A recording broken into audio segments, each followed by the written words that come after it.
AP ప్రభుత్వం 22 భూముల సమస్యకు శాశ్వత పరిష్కారం సిద్ధం చేస్తున్నదండి. ఈ నిషేధిత జాబితాలోని భూములను స్వయంచాలక గుర్తింపు ద్వారా తొలగించి భూ యజమానులకు ఊరట కల్పించనుందండి. గత ప్రభుత్వం హయాంలో కానీ, ఇంతకుముందు ప్రభుత్వంలో కానీ తలెత్తిన సమస్యలను ఈ విధానం ద్వారా పరిష్కరించడానికి ట్రై చేస్తుందండి ప్రజెంట్ గవర్నమెంట్ వచ్చేసి. చాలాసార్లు రెవెన్యూ డిపార్ట్మెంట్లో ఇలాంటి కంప్లైంట్స్ అనేవి చాలా ఎక్కువగా ఉంటాయండి. దానికోసమని ఇప్పటి నుంచి అలాగా లేకుండా రీసర్వే పూర్తయిన ప్రతి ఒక్క గ్రామంలో కూడా ప్రతి నెల 2వ తేదీ నుంచి 9వ తేదీ వరకు రాజముద్రతో కూడినటువంటి పట్టదార పుస్తకాలు పంపిణీ జరుగుతున్నట్లే, అలాగే ఇది కూడా అండి 22 భూముల పరిష్కారానికి సంబంధించినటువంటి కూడా కార్యాచరణ కూడా రూపొందిస్తుంది గవర్నమెంట్. 4 రోజుల పాటు మాసోత్సవాలు నిర్వహించి ఇలాంటి వాటికన్నిటి కూడా భూములతో పాటు 22 భూముల సమస్యకు కూడా పరిష్కారం చూపడమే ఈ కార్యక్రమం మెయిన్ కాన్సెప్ట్ అండి. ఇది ఎలా చేస్తుందంటే సీసీఎల్ఏ స్థాయి నుండి ఆటో ఐడెంటిఫికేషన్ ద్వారా కలెక్టర్లకు దీని ద్వారా చర్యలు తీసుకోవాలని చెప్పేసి ఆల్రెడీ విధి విధానాలన్నిటి అమలవుతున్నాయండి. ట్రై చేస్తుంది, దానికోసం కూడా పంపించేసింది కూడా.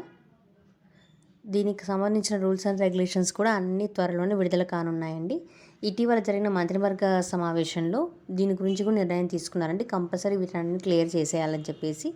ఈ 22 జాబితాలో ఉన్నటువంటి భూములు అంటే ఎలా వస్తాయంటే, దానికి మాజీ సైనికులు మరియు ప్రస్తుతం పనిచేస్తున్న స్వాతంత్ర సమరయోధులు ఇచ్చిన భూములు, రాజకీయ బాధితులకు 1954 కంటే ముందు జరిగిన అసైన్మెంట్ భూములు, షరతులు గల పట్టాలు, చుక్కల భూములు, సర్వీస్ ఈనాములు, కొందరు రైతులకు సంబంధించిన ప్రైవేట్ పట్టా భూములు, ఇలాగే ఇంకొంత విస్తీర్ణమే 22 కింద ఉంటాయండి. ఇలాంటి భూములంటే కూడా 22 కింద ఉన్న భూములు అంటారనమాట.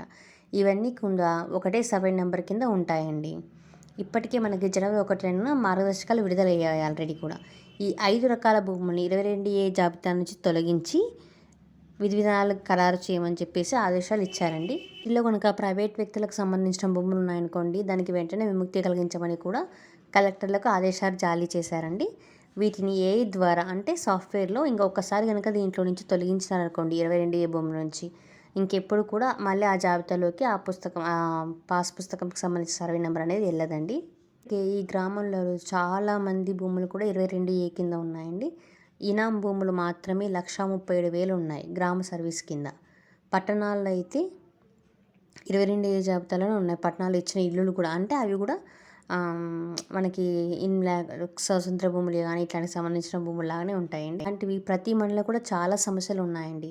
దానికోసం అనేసి ఇట్లాంటి సమస్యలన్నీ కంప్లీట్ చేసేసి వీటికి పరిష్కారం కోసం అని చెప్పి ప్రతి నెల వారోత్సవాలు బ్రహ్మోత్సవాల లాగా జరిపేసి ప్రజలకి సరైనటువంటి పరిష్కారం అందజేయాలని చెప్పేసి ప్రభుత్వం నిర్ణయించుకుందండి.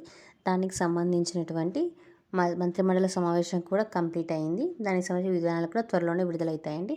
ఇప్పటి వరకు ఈ విధానాలు ఇలాగని చెప్పారనమాట. ఇప్పుడు ఓన్లీ వితిన్ 15 డేస్లో ఒకసారి మనకి లాగిన్కి మనం అప్లై చేసుకుంటాం కదండి. అప్పుడు అప్లై చేసినప్పుడు వితిన్ 15 డేస్లో కలెక్టర్ లాగిన్కి వెళ్ళిపోతుందండి డైరెక్ట్గా. అక్కడి నుంచి మనకి చేసేస్తుంది అనమాట. రిజిస్ట్రేషన్ కూడా దానంతట అదే అప్డేట్ అయిపోతుంది. దేవాదాయ శాఖకి సంబంధించినటువంటి భూములు, రెవెన్యూ శాఖకు సంబంధించినటువంటి భూములు అన్నీ కూడా ప్రత్యేకంగా లాగిన్లోకి వెళ్ళిపోయి ఆటోమేటిక్గా రిజిస్ట్రేషన్ అయిపోతాయండి. ద్వారా ఆ భూమిపై ఉన్న నిషేధం ఆటోమేటిక్గా తొలగిపోతుంది అనమాట. ఇట్లా మళ్ళీ కూడా గ్రామకంటకు సంబంధించిన భూములు అయితే ప్రత్యేకంగా స్వామిత్ర పథకం ద్వారా వీటిని విభజిస్తారు. ఈ విధానాల ద్వారా మనకు 22 భూములకు సంబంధించినటువంటి సమస్యలన్నీ కూడా శాశ్వత పరిష్కారం పొందుతాయండి. థ్యాంక్ యూ అండి. మన ఛానల్ చూస్తున్న వాళ్ళకి లైక్ చేయండి, సబ్స్క్రైబ్ చేయండి ఛానల్ని.